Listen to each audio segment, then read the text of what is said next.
लोकसभा 2024 को लेकर राष्ट्रीय लोकदल ने पश्चिमी उत्तर प्रदेश समेत पूरे उत्तर प्रदेश में अपनी गोटियां बिछाना शुरू कर दी हैं और अब बड़े आयोजन करने का प्लान बनाया है। ये आयोजन अगले कुछ दिनों में शुरू होंगे। उससे पहले कल पार्टी के स्थापना दिवस पर एक मीटिंग का आयोजन किया गया, जिसमें खुद जयंत चौधरी मौजूद थे और कई सारे महत्वपूर्ण निर्णय लिए गए हैं। मेरे साथ राष्ट्रीय प्रवक्ता पार्टी के मौजूद हैं रोहित जाखड़ जी। सर, कल की जो मीटिंग थी उसके क्या नतीजे निकल कर आए हैं, क्या स्ट्रेटजी तैयार की गई है? देखिए, कल राष्ट्रीय लोकदल पार्टी का स्थापना दिवस था और उसमें पार्टी के राष्ट्रीय नेतृत्व से लेके पश्चिम उत्तर प्रदेश के तीनों प्रांतीय अध्यक्ष वहाँ मौजूद थे और सभी जिलाध्यक्ष मौजूद थे। आदरणीय जयंत जी ने ये निर्देश और आदेश किए हैं, ये सलाह दी हैं कि जितने भी फ्रंटल और मेन बॉडी के ऑर्गेनाइजेशन हैं सब ज़मीन पर नज़र आने चाहिए। आम जनमानस के मूल मुद्दों के प्रति मुखर होकर लड़ना चाहिए, क्योंकि लड़ाई केवल एक सीमित दायरे में नहीं है, लड़ाई संपूर्ण उत्तर प्रदेश में लड़ी जाएगी। संपूर्ण उत्तर प्रदेश की लड़ाई के लिए अब जैसे पश्चिम उत्तर प्रदेश के संगठन के को मथा गया है, ऐसे ही पूर्वी उत्तर प्रदेश में भी संगठन को मथा जाएगा। और ज़मीन पर चूंकि अब ये पूर्ण रूप से हम इंडिया गठबंधन का हिस्सा हैं, इंडिया गठबंधन का एक एक व्यक्ति जो भी संसदीय चुनाव लड़ेगा, राष्ट्रीय लोकदल की सहभागिता उसमें अग्रणी होगी। सर, ये चर्चाएं चल रही हैं, खास करके बीजेपी के प्लेटफॉर्म्स पर ये चीज़ें निकलकर सामने आती हैं कि समाजवादी पार्टी और राष्ट्रीय लोकदल के बीच में जो सीटों का गठबंधन है, जो बंटवारा है, वो अभी नहीं हो पा रहा है और उसको लेकर कहीं ना कहीं जो तनाव है वो बरकरार है। मैं बड़ा हतप्रभ हूँ ये बात सुनकर। इंडिया गठबंधन की 28 पार्टियां एक मंच पे एक लक्ष्य के साथ एकजुट हैं। किसान, कमेरे, वंचित, बेरोजगार की मूल समस्याओं पे देश का चुनाव केंद्रित होगा।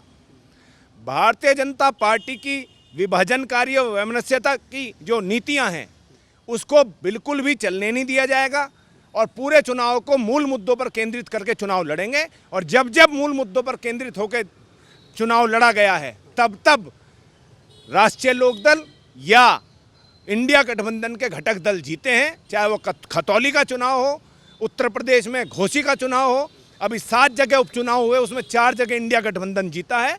तो निश्चित ही हम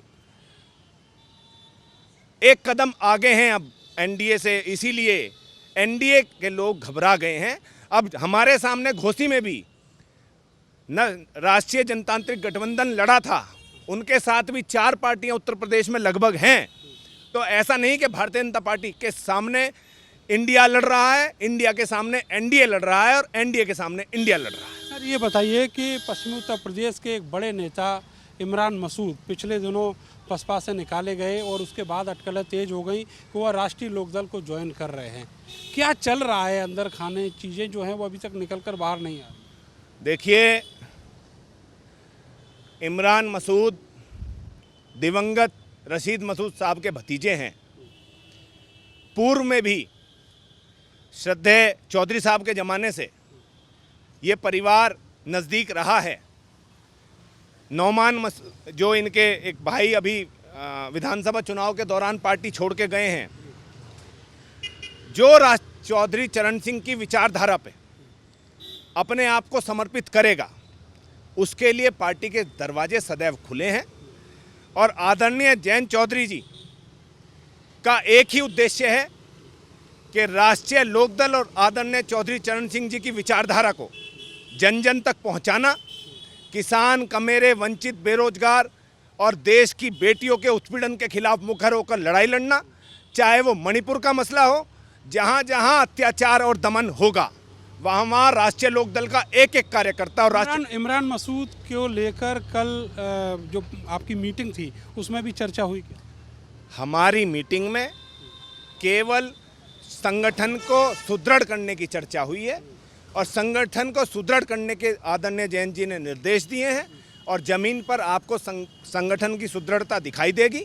16 सितंबर को मेरठ में सद्भावना सम्मेलन किया जा रहा है और इससे आपको आने वाले 1 या 2 अक्टूबर को इंडिया गठबंधन के बड़े कार्यक्रमों का भी आपको संज्ञान मिलेगा। 16 सितंबर के कार्यक्रम से पहले क्या इमरान मसूद ज्वाइन करेंगे पार्टी को? देखिए, अब हो सकता है ये आप पे ज़्यादा निर्भर करता हो, क्योंकि आपके स्तर से, क्योंकि पत्रकार बंधुओं पे ज़्यादा सूचनाएं हमारे से ज़्यादा रहती हैं। जो ज्वाइन करेगा प्रत्यक्ष करेगा, किसी पर्दे में कोई ज्वाइन नहीं करेगा। सर, चर्चाएं तो हैं ना, और ये बताया जा रहा है कि काफ़ी हद तक जो बातचीत है वो भी हो चुकी है। मैं फिर आपसे कह रहा हूँ, हमारा कोई हिडन एजेंडा नहीं है, कोई पर्दे में बात राष्ट्रीय लोकदल की होती नहीं है। राष्ट्रीय लोकदल के दरवाजे चौधरी चरण सिंह की विचारधारा में विश्वास रखने वाले लोगों के लिए खुले हैं। अभी विधानसभा चुनाव के दौरान इमरान मसूद जो थे वो समाजवादी पार्टी में थे। कहीं ऐसा तो नहीं कि अगर इमरान मसूद आपको ज्वाइन करें तो समाजवादी पार्टी की तरफ से कोई दिक्कत हो? मैं कह रहा हूँ विषय इस बात का है ही नहीं। विषय श्रद्धेय चौधरी चरण सिंह जी की विचारधारा का है और ना, मैं फिर कह रहा हूँ, राजनीति में कोई भी चीज़ स्थायी नहीं होती। जो नीतियों में विश्वास करता है, दारा सिंह प्रजापति समाजवादी से जीते थे और अब भाजपा से लड़के हार गए, तो अस्थिरता और राजभर जी को पानी पी पी के योगी जी को कोस रहे थे, आज उनके बराबर में विभिन्न मुद्राओं में, हंसी खुशी की मुद्राओं में देखे जाते। सारे मैं समझ रहा हूँ, मुस्कुराहट भी बता रही है। ये माना जाए कि अगले कुछ एक दिनों में पश्चिमी उत्तर प्रदेश का सिनेरियो इमरान मसूद को लेकर है, वो क्लियर हो? वो तो देखिए, चुनाव से पहले सारी परिस्थिति सबके सामने क्लियर हो जाएंगी। जिन्हें चुनाव लड़ना है वो अपनी सुरक्षित स्थितियों को, सुरक्षित जगहों को तलाशते हैं। ये विभिन्न चुनाव से पहले ऐसी प्रक्रियाएं चलती हैं और प्रदेश के सम्मानित परिवार का हिस्सा इमरान मसूद है और रशीद मसूद साहब से 14 साल के पुराने संबंध रहे हैं। अगर वो आते हैं पार्टी में तो कितनी बड़ी मजबूती, खास करके जो सहारनपुर के आसपास का इलाका है, पार्टी को मिलेगी? देखिए, संघर्षशील जुझारू व्यक्ति सदैव संगठन को, किसी भी संगठन में जाए, मजबूती देता है। इसीलिए संगठन का हिस्सा बनने के बाद संगठन के हर व्यक्ति का एक समर्पण होता है। हम आज संगठन में हैं तो हमारा दायित्व है कि संगठन को मजबूत करें। तो जो भी जिस पार्टी में जाएगा स्वतः मजबूत करने का प्रयास करता है। बहुत बहुत शुक्रिया सर आपका। तो इशारों में ही सही, लेकिन ये जो संकेत हैं वो मिलना शुरू हो गए हैं कि इमरान मसूद आने वाले दिनों में राष्ट्रीय लोकदल का हिस्सा बने हुए दिखाई दे सकते हैं। साथ ही जिस तरह के अटकलों का बाजार अभी गर्म है कि इमरान मसूद को कहीं एंट्री नहीं मिल पा रही, उन अटकलों पर भी विराम लगेगा और अगले 24 से 48 घंटों में कुछ बड़ा होगा। कैमरा सहयोगी सानू के साथ मैं नरेंद्र, भारत समाचार, मेरठ।